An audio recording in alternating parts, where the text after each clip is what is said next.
जब भी बात एक जगह से दूसरी जगह जाने की आती है तो लोग सबसे पहले अपना किराया जोड़ते हैं और उसी अनुसार लोग ये तय करते हैं कि उन्हें किस साधन का इस्तेमाल अपनी यात्रा के दौरान करनी है। लेकिन बिहार में लोग 1 किलोमीटर के लिए 7,000 किराया देने के लिए भी तैयार हो चुके हैं।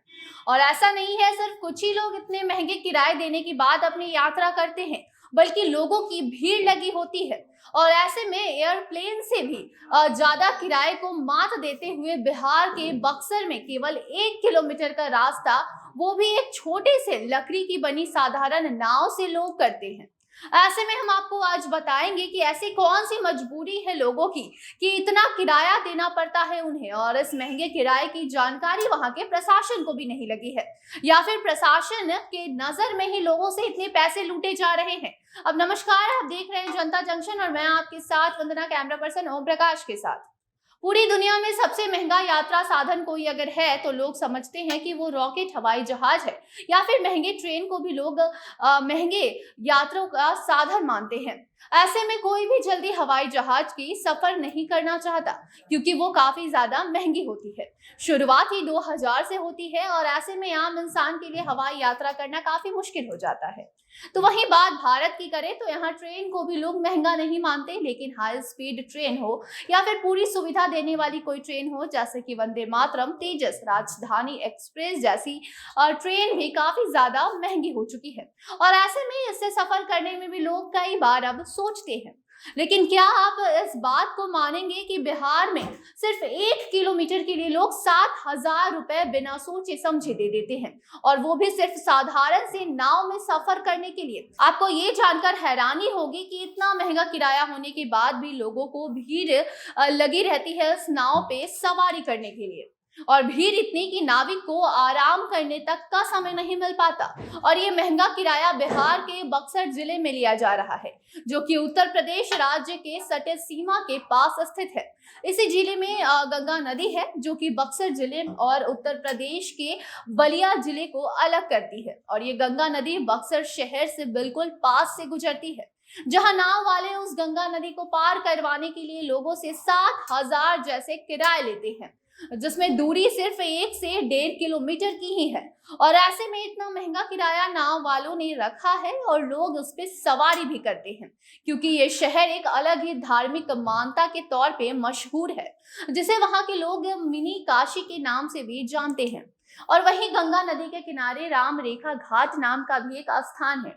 जी हाँ, जहाँ लोग स्नान के लिए बिहार ही नहीं बल्कि उत्तर प्रदेश और नेपाल से भी काफी ज्यादा लोग यहाँ आते हैं और उस पवित्र स्थान का दर्शन करते हैं, गंगा में डुबकी लगाते हैं। और पास के ही नहीं बल्कि दूर दूर से लोग यहाँ आते हैं और देखने लायक भीड़ लगी होती है। कई तरह के पूजा पाठ, तो कोई बच्चे का मुंडन भी वहां करवाता है। ऐसे में इस राम रेखा घाट पर बच्चों के मुंडन संस्कार के लिए भी जबरदस्त भीड़ लगी रहती है। और इसी बात का फायदा उठाते हैं वहां के नाविक, जो कि छोटे नाव से भी लोगों को गंगा पार करवाने के लिए करीब 7,000 जैसे पैसों की मांग करते हैं। और लोगों को भी अपने श्रद्धा के आगे झुकना पड़ जाता है और उन्हें उनके महंगे किराए एक नाव के यात्रा के लिए देना पड़ जाता है। लोग खासकर बच्चों के मुंडन के लिए इस घाट को चुनते हैं, ताकि वो एक धार्मिक पवित्र स्थान पर अपने बच्चे का मुंडन करा सके। लेकिन नाविकों द्वारा एक बच्चे के मुंडन के लिए 1,700 रुपए किराया तय किया गया है, जिसमें नाव के सहारे घाट पे जाना और आना दोनों शामिल है। और साथ ही जितने देर मुंडन होगा उतने देर रुकने का भी किराया इसमें शामिल रहता है। विशेष मुहूर्त की अगर हम बात करें तो विशेष मुहूर्त होने पर रामरेखा घाट पर इतनी अधिक भीड़ हो जाती है कि नाविकों के द्वारा मनमानी की जाती है। और कभी एक बच्चे के मुंडन के लिए 1,700 रुपए लेते हैं वो, तो कभी 3,400 तक पहुंच जाते हैं। जी हाँ, बता दें कि 1,700 एक बच्चे के यानी कि एक परिवार से लिए जाते हैं, तो सिर्फ एक परिवार के 5 लोग ही इस नाव पे सवार हो सकते हैं, जो कि 1,700 रुपए किराया देंगे। लेकिन अगर कोई 10 लोग उस नाव पे ले जाना चाहता है तो उसको 3,400 रुपए देने पड़ेंगे, यानी कि 5 आदमी अगर किसी परिवार से बढ़ता है तो उसे 2 गुना किराया देना पड़ेगा। इनकी मनमानी यही खत्म नहीं होती। जी हाँ, बल्कि मुंडन का जब विशेष मुहूर्त होता है और भीड़ अधिक बढ़ जाती है, तो छोटी नाव वाले भी कम से कम 4 परिवारों को लेकर ही एक नाव को आगे बढ़ाते हैं।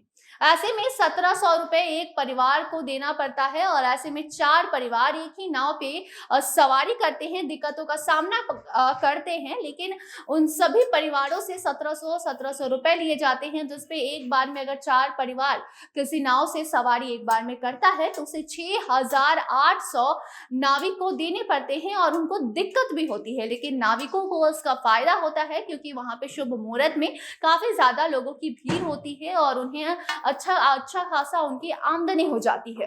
ऐसे में बक्सर के इस रामरेखा घाट पे बढ़ते नाविकों की मनमानी और मनचाहे किराए लेने की वजह वहां के प्रशासन को भी हम मान सकते हैं, क्योंकि लोग इतने दूर से आते हैं और जब उनको इतना ज्यादा किराया देना पड़ता है उसके बाद भी परेशानी झेलनी पड़ती है। और जब उनसे पूछा जाता है कि आप प्रशासन तक इस बात की जानकारी क्यों नहीं देते, तो जानते हैं उनका क्या कहना है। वो कहते हैं कि क्या ही हो जाएगा अगर हम पुलिस तक इनकी मनमानी को ले जाएं। क्या प्रशासन की आंखें और कान दोनों बंद हैं कि उनको इस महंगे किराए के बारे में पता ही नहीं।